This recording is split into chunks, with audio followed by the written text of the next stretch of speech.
மீனாட்சி அம்மன் மக்களை காப்பாற்ற விஷம் அருந்தி காளி தேவியாக ஊர் எல்லையில் நின்ற மர்மம் தெரியுமா? ஒருமுறை பெரிய பிரளயம் ஏற்பட்டு மதுரை நகரம் முழுவதும் வெள்ளத்தால் சூழப்பட்டது.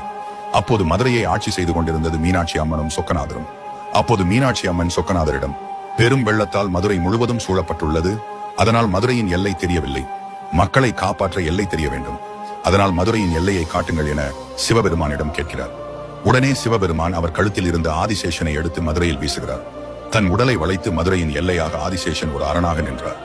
மேற்கே திருவேணகமும் தெற்கே திருப்பரங்குன்றமும் வடக்கே திருமாலையும் வகுத்த சிவபெருமான் கிழக்கிலே ஆதிசேஷனின் படத்தையும் வாளையும் இணைத்து கட்டினார்.